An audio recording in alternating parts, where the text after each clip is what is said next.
TV9 ప్రేక్షకులందరికీ నమస్కారం. నేను మీ చిలకమర్తి ప్రభాకర్ చక్రవర్తి శర్మ. అందరికీ మహాశివరాత్రి శుభాకాంక్షలు. ఓం గణానాన్త్వా గణపతి గుమ్మవామహే కవిం కవీనాపస్మస్తమం జ్యేష్ఠరాజం బ్రహ్మణాం బ్రహ్మణస్పద ఆనశృణ్వన్నోతిభిస్సీదసాదనం శ్రీ మహాగణాధిపతయే నమః. ఓం చంద్రరేఖాలహత్పాలం గంగాంభో విరసజ్జితం పాదభూషాయితానంతమాకాంతపాస్మహే. ఓం నమ శివాయ. ప్రేక్షకులందరికీ మహాశివరాత్రి శుభాకాంక్షలు.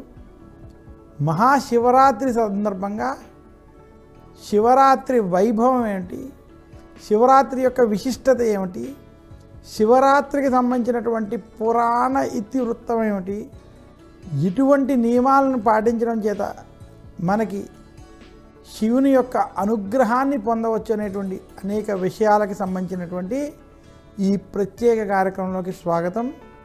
మహాశివరాత్రి చాలా విశేషమైనది, ప్రత్యేకమైనది.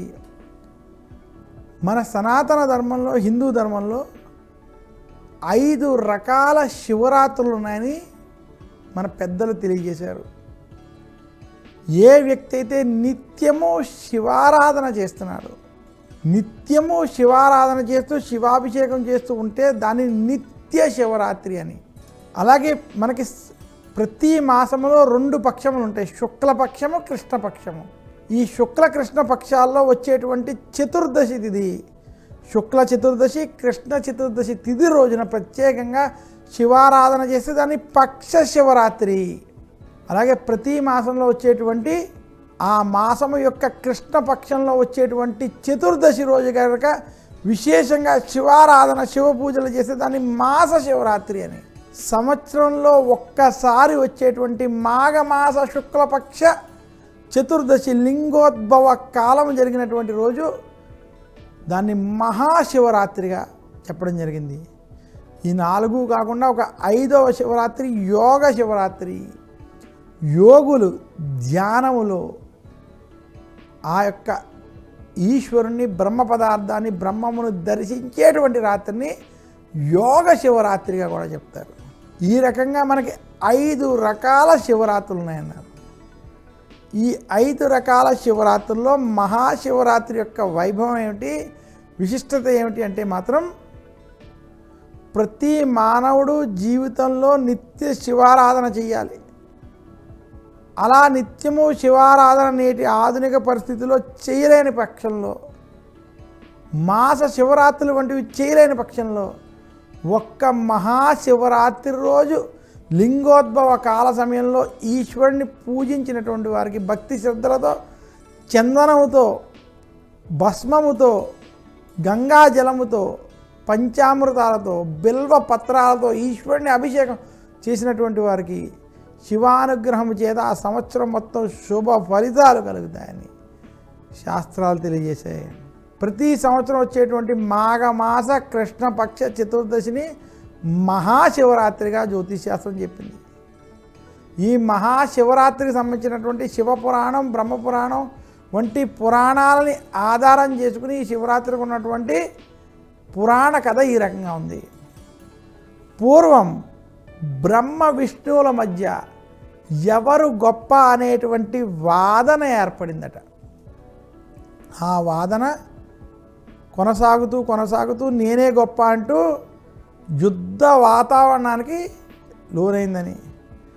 ఆ వాతావరణం ఎంత ఇదిగా అనిపించిందంటే దేవతలకి భయం వేసి ఆ యొక్క స్థితి నుంచి బయటపడడానికి ఈశ్వరుణ్ణి ప్రార్థించినట్టుగా. ఆ బ్రహ్మ విష్ణువుల మధ్య ఆ ఉన్నటువంటి స్థితి నుండి ఈ సృష్టిని రక్షించడం కోసం శివుడు వారిద్దరి మధ్య లింగ రూపములో ధారణై లింగ రూపంలో ప్రత్యక్షమైనట్టుగా. అప్పుడు బ్రహ్మ విష్ణువులకు మీ ఇరువురిలో ఈ లింగానికి సంబంధించినటువంటి ఆది కానీ అంత్య భాగమును కానీ ఎవరైతే కనుక్కుంటారో వారే గొప్పవారు అనేటువంటి విషయాన్ని చెప్పడం. బ్రహ్మదేవుడు తన యొక్క హంసవాహనాన్ని తీసుకుని ఆ యొక్క లింగ రూపానికి ఉన్నటువంటి ఊర్ధ్వభాగం పై భాగం వైపు ప్రయాణం చేయడం. అలాగే శ్రీ మహావిష్ణువు వామభాగమైనటువంటి కింద భాగానికి ప్రయాణం చేయడం జరిగింది. ఎంత దూరం ప్రయాణం చేసినా శ్రీ మహావిష్ణువుకి అంత్య భాగం దొరకకపోవడం చేత నిరాశతో తిరిగి రావడం జరుగుతుంది. అదే సమయంలో బ్రహ్మదేవుడు ఎంత దూరం వెళ్ళినా ఆయనకి ఆది భాగం కనపడకపోవడం, అదే సమయంలో దారిలో పైరించి వచ్చేటువంటి ఒక కేతకీ పుష్పం మొగలి పువ్వు కనపడడం, నీవు శివుడికి నేను నీ యొక్క ఆది భాగాన్ని చూశానని చెప్పినప్పుడు నీవు వచ్చి సాక్ష్యం చెప్పాలి, అబద్ధం చెప్పాలని కోరడం, బ్రహ్మగారి మాట వినకపోతే శపిస్తాడనే భయంతో అంగీకరించి వెళ్ళడం. అదే సమయంలో దారిలో ఎదురైనటువంటి గోమాతకి కూడా నీవు మాకు సాక్ష్యానికి చూసినట్టుగా నిజం ఒప్పుకోవాలని చెప్పడం చేత గోమాత కేతకీ పుష్పంతో బ్రహ్మదేవుడు శివుడి వద్దకి రావడం, ఆ ప్రదేశానికి రావడం, విష్ణువు కూడా తిరిగి రావడం చేత శ్రీ మహావిష్ణువు నేను నీ యొక్క అంత్య భాగాన్ని కనుక్కోలేకపోవడం నిజం ఒప్పుకోవడం, నేను ఆది భాగాన్ని చూశాను అబద్ధం చెప్పి కేతకీ పుష్పం చేత అబద్ధం చెప్పించి అప్పుడు గోమాతని అడగడం చేత గోమాత ముఖముతో అబద్ధము చెప్పి పృష్ఠభాగంతో నేను చూడలేదు అనే నిజాన్ని ఒప్పుకోవడం చేత శివుడికి విషయం అర్థమయ్యి కేతకీ పుష్పానికి గోమాతకి బ్రహ్మదేవుడికి శాపములు ఇచ్చను. ఈ రోజు నుంచి కేతకీ పుష్పం భగవత్ ఆరాధనకి పనికిరాదని, గోమాత ముఖము చూస్తే పాపమని, పృష్ఠభాగాన్ని చూసినట్లయితే పాపాలు నశిస్తాయని, అలాగే బ్రహ్మదేవుడికి ఈ రోజు నుంచి ఎటువంటి ఆలయాలు ఉండవని, పూజలు ఉండవని శపించడం. అప్పుడు బ్రహ్మదేవుడు తిరిగి శివుణ్ణి ఈ రోజు నుంచి నువ్వు లింగ రూపం ధారణ చేసావు కాబట్టి లింగ రూపంలోనే నిన్ను పూజిస్తారని ప్రతిశాపం ఇవ్వడం చేత ఈ కథని ఆధారం చేసుకుని ఈరోజే ఈశ్వరుడు లింగ రూపంలో ఆవిర్భవించాడు కాబట్టి ఈ రాత్రిని మహాశివరాత్రిగా, ఈరోజు ఎవరైతే లింగ రూపంలో ఇంటిలో కుడి చేతి బొటకన వేలకు మించకుండా ఉన్నటువంటి స్ఫటిక లింగము కావచ్చు, నర్మదా లింగం కావచ్చు, ఎటువంటి శివలింగాలైనా ఈరోజు విశేషంగా పూజించి అభిషేకం వంటివి ఆచరించినటువంటి వారికి శివానుగ్రహం పొందుతారని, మాఘమాస కృష్ణపక్ష చతుర్దశి రోజు శివుడు లింగ రూపాన్ని ధారణ చేశాడు కాబట్టి ఇది మహాశివరాత్రి చాలా ప్రత్యేకమైనది. ఈ కథలో ఉన్నటువంటి కొంత నిగూఢ రహస్యాలను కూడా మనం గమనించాలి. మనం భక్తి శ్రద్ధలతో ఏదైతే పువ్వులతో పూజించి పువ్వులను సమర్పిస్తామో ఆ పువ్వులకి మన మనసులో ఉన్న కోరికను తెలుసుకుని భగవంతుడికి చెప్పేటువంటి శక్తి ఉంటుందని కేతకీ పుష్పం మనకి తెలియజేస్తుంది. గోమాత యొక్క పృష్ఠభాగం ఎంత పవిత్రమైనది, ఆ పృష్ఠభాగాన్ని దర్శించడం, ఆ పృష్ఠభాగాన్ని పూజించడం, ఆ పృష్ఠభాగ కింద వచ్చేటువంటి ఆవు పాలు, ఆవు నెయ్యి వంటివి ఏవైతే దాని ద్వారా మనం చేసుకుంటున్నామో ఎంత గొప్పవి.